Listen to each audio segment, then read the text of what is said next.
Share बाजारात उत्साहाचं वातावरण. सेन्सेक्स 83,600 अंकांसह ऑल टाइम हायवर, तर निफ्टी पहिल्यांदाच 25,500.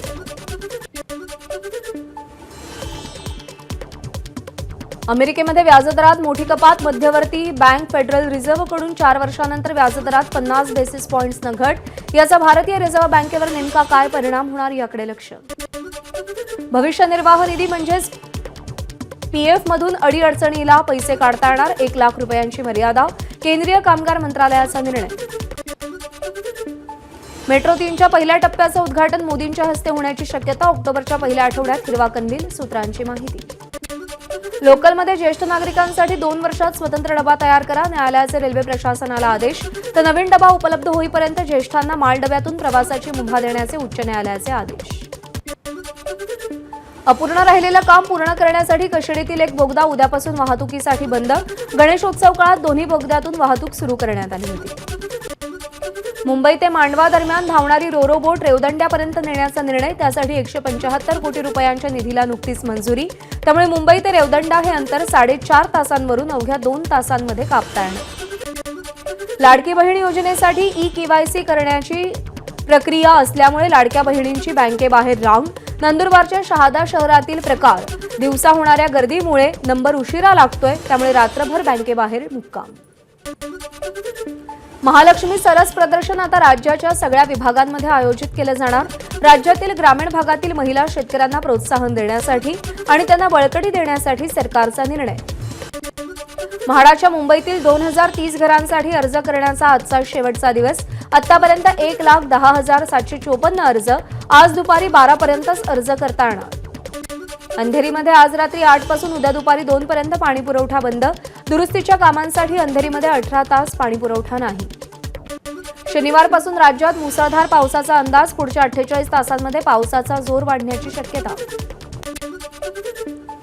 आठवड्याभराच्या विश्रांतीनंतर भंडाऱ्यामध्ये पावसाची हजेरी. रिमझिम पावसामुळे नागरिकांची उकाड्यापासून सुटका. पुणे शहरात 5.5 लाख गणपती मूर्तींचं विसर्जन. त्यातील 2.25 लाख मूर्तींचं संकलन. मानाच्या गणपतींसह प्रमुख गणेशोत्सव मंडळांकडूनही हौदामध्ये मूर्ती विसर्जन. अनंत चतुर्दशीला पुणेकरांची मेट्रोला पसंती. मंगळवारी एकाच दिवशी 3.5 लाख पुणेकरांचा मेट्रोनं प्रवास. त्यातून पुणे मेट्रोला 54,92,000 उत्पन्न. मुख्यमंत्र्यांच्या हस्ते स्वच्छ ही सेवा अभियानाचा शुभारंभ. गिरगाव चौपाटीवर हातात झाडू घेत मुख्यमंत्र्यांकडून स्वच्छता. नंदुरबारमध्ये गणेशोत्सवानंतर तापी नदीच्या घाटावर विद्यार्थ्यांकडून स्वच्छता. प्रकाशा येथील सर्वोदय विद्यालयाच्या विद्यार्थ्यांनी स्वच्छता करत स्वच्छतेचा संदेश दिला. 23 आणि 24 सप्टेंबरला मुंबईमध्ये भाजपची मॅरेथॉन बैठक. बैठकीमध्ये उमेदवारांच्या नावांवर शिक्कामोर्तब होणार.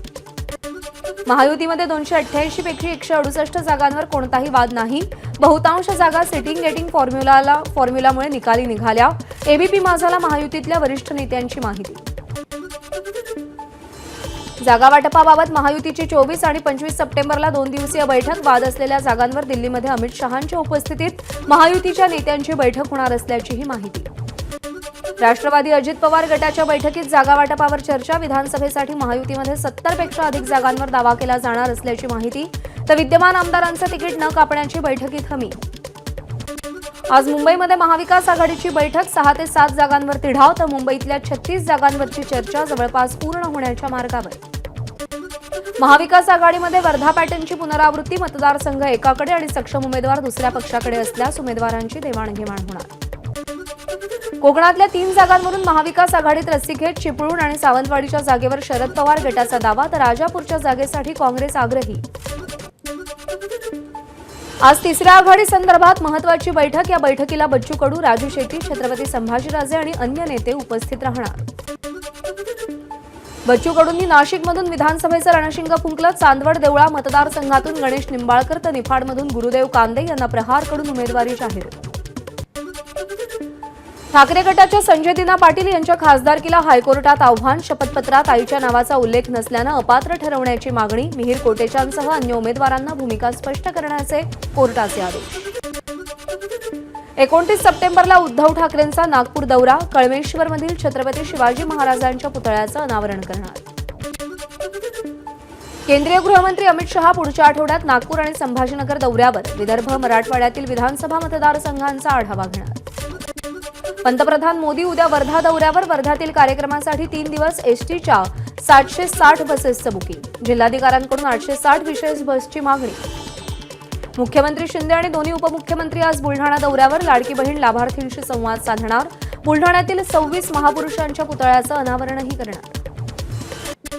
लाडकी बहीण योजनेवरून बच्चू कडूंनी सरकारवर टीका केली आहे। कांद्याला भाव द्या, आम्ही प्रत्येक आमदाराला वर्षाला 4 क्विंटल कांदा, मुख्यमंत्र्यांना 15 क्विंटल तर पंतप्रधानांना ट्रकभर कांदा मोफत देऊ, अशी टीका। राहुल गांधींविरोधात आंदोलन करणाऱ्यांविरोधात काँग्रेस आक्रमक, आज राज्यभर काँग्रेस आंदोलन करणार। या आंदोलनाला राष्ट्रवादी शरद पवार पक्षाचा जाहीर पाठिंबा। अजित पवार गटाला शरद पवार गटाचा धक्का, छगन भुजबळांचे समर्थक आणि ओबीसी सेलचे अध्यक्ष ईश्वर बाळबुद्धे शरद पवार गटात प्रवेश करणार। उद्या शरद पवारांच्या उपस्थितीमध्ये पक्षप्रवेश होणार। शक्तीपीठ महामार्गासाठी रस्ते महामंडळाचं राजू शेट्टींना पत्र, शक्तीपीठ महामार्गासाठी जमीन देणाऱ्या शेतकऱ्यांना 5 पट मोबदला देण्याची सरकारची तयारी, मात्र सरकार शेतकऱ्यांच्या डोळ्यात धूळफेक करतंय का, राजू शेट्टींचा सवाल। महायुतीचे सहयोगी आमदार असलेल्या राजेंद्र पाटील यड्रावकर यांच्या शाहू विकास आघाडी पक्षाला केंद्रीय निवडणूक आयोगाकडून मान्यता, त्यामुळे राजेंद्र पाटील यड्रावकर शाहू विकास आघाडीकडूनच निवडणूक लढण्याची शक्यता। केंद्रीय कॅबिनेटकडून एक देश एक निवडणूक प्रस्तावाला मान्यता, आगामी हिवाळी अधिवेशनात विधेयक मांडण्याची शक्यता। 2029 पासून लोकसभा विधानसभा निवडणुका एकत्र घेणार असल्याचा अंदाज। एक देश एक निवडणूक या प्रस्तावाला 16 पक्षांचा पाठिंबा, तर 3 पक्षांचा या प्रस्तावाला विरोध। वन नेशन वन इलेक्शन ही संकल्पना क्रांतिकारी आहे, या निर्णयाचं आम्ही स्वागत करतो, मुख्यमंत्री एकनाथ शिंदेंची प्रतिक्रिया।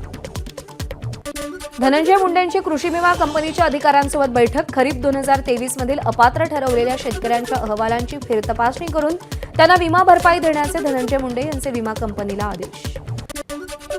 कृषी मंत्री धनंजय मुंडेंच्या परळी विधानसभा मतदारसंघात विरोधकांकडून 23 तारखेला आक्रोश मोर्चा, शेतकऱ्यांच्या प्रलंबित मागण्यांकडे लक्ष वेधण्यासाठी मोर्चाचं आयोजन।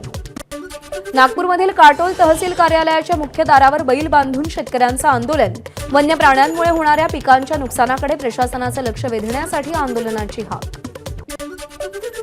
भंडाऱ्यामध्ये नाथजोगी समाजाचा तहसील कार्यालयावर मोर्चा, 4 वर्षीय बालिकेवर अतिप्रसंगाचा प्रयत्न तर आईचा विनयभंग केल्याच्या प्रकरणी मोर्चा, प्रकरण दडपणाऱ्या दिघोरीच्या ठाणेदारावर कारवाई करण्याची मागणी। जळगाव जामोदमध्ये गणेश भक्तांवर लाठीचार्ज केल्याप्रकरणी मलकापूर उपविभागीय पोलीस अधिकारी देवराम गवळी निलंबित, दारूच्या नशेत गणेश भक्तांवर अनावश्यक लाठीचार्ज केल्याचा देवराम गवळींवर आरोप। गणपती विसर्जनाची मिरवणूक सुरू असताना इमारतीचं छत कोसळून 30 ते 40 जण जखमी, भंडाऱ्याच्या बारभा गावातली घटना। ठाण्यातील देव कॉर्पोरा इमारतीच्या 11व्या मजल्यावर आग, जिजाऊ फाउंडेशनच्या संस्थेच्या कार्यालयात आग, अग्निशमन दलानं 10 जणांना रेस्क्यू करत आगीवर नियंत्रण मिळवलं। नाशिक पुणे महामार्गावरील स्वातंत्र्यवीर सावरकर उड्डाण पुलावर रस्त्याची दुरावस्था, सिन्नर फाटा परिसरात रस्त्यांची खड्ड्यांमुळे चाळण झाल्यानं दररोज छोटे मोठे अपघात। मुंब्र्यामध्ये पॅलेस्टाईनच्या समर्थनार्थ फडकले झेंडे, ईद ए मिलादच्या पार्श्वभूमीवर पॅलेस्टाईनच्या समर्थनार्थ मुस्लिम समाजानं पॅलेस्टाईनचे झेंडे फडकवले। टीसनं स्टुडंट्स फोरमवरील बंदी उठवली, बंदीविरोधात विद्यार्थी आणि शिक्षकांनी आंदोलन पुकारलं होतं, या आंदोलनाची दखल घेत बंदीचा निर्णय मागे। कैलास पर्वताच्या दर्शनासाठी हेलिकॉप्टरची सुविधा, पुढच्या आठवड्यापासून MI-17 हेलिकॉप्टरद्वारे कैलास पर्वताचं दर्शन सुरू होणार। 55 वर्षांपर्यंतच्या व्यक्तींनाच प्रवास करण्याची परवानगी, 75,000 रुपये खर्च। बिहारमधील महादलित टोला इथं गुंडांनी 80 घरांना आग लावली, गुंडांनी गोळीबार आणि मारहाण केल्याचाही स्थानिकांचा आरोप। मुफसिल पोलीस ठाण्याच्या हद्दीतील देदौर कृष्णा नगरमधली घटना। लेबनॉनमध्ये सलग दुसऱ्या दिवशी इलेक्ट्रिक उपकरणांमध्ये स्फोटामध्ये 20 जणांचा मृत्यू तर 450हून अधिक जण जखमी। लेबनॉनमधील बेरूतमध्ये घरगुती सौर ऊर्जा उपकरणांमध्ये स्फोटामुळे लोकांमध्ये भीतीचं वातावरण। लेबनॉन पेजर स्फोटासाठी मोसादचं ऑपरेशन बिलो द बेल्ट, तैवानमध्ये तयार झालेल्या बॅटरीजचं शिपमेंट बदललं, बॅटरीजमध्ये स्फोटकं बसवल्याचं उघड। इस्रायल आणि हमास यांच्यातील युद्धाबाबत जॉर्डनची राजधानी अम्मानमध्ये अरब इस्लामिक मंत्रीस्तरीय बैठक, इस्रायलवर आंतरराष्ट्रीय कायद्यांचं उल्लंघन केल्याचा आरोप। इस्रायल आणि लेबनॉन सीमेवर तणाव वाढला, सीमा भागात स्फोटांचे आवाज ऐकू आले, आकाशातही धुरांचे रूप। हिजबुल्ला सोबतच्या वाढत्या तणावानंतर इस्रायली सैन्य अलर्ट मोडवर, लष्करी सरावाचा व्हिडिओ शेअर केला। डोनाल्ड ट्रम्प यांच्या रॅली दरम्यान एका कारमध्ये स्फोटकं सापडली. सुरक्षा यंत्रणांकडून प्रकरणाचा तपास सुरू. आयसीसीचं पथक पाकिस्तानात दाखल. 2025 मध्ये पाकिस्तानात होणाऱ्या चॅम्पियन्स ट्रॉफीच्या पार्श्वभूमीवर खेळाडूंच्या सुरक्षेसंबंधी तपासणी करण्यात आली. टीम इंडियाचा माजी कर्णधार सौरव गांगुलीची युट्यूब विरोधात पोलिसात तक्रार. आक्षेपार्ह व्हिडिओ बनवल्याप्रकरणी कोलकाता सायबर सेलकडे तक्रार करत कारवाईची मागणी केली. एबीपी माझा, उघडा डोळे बघा नीट.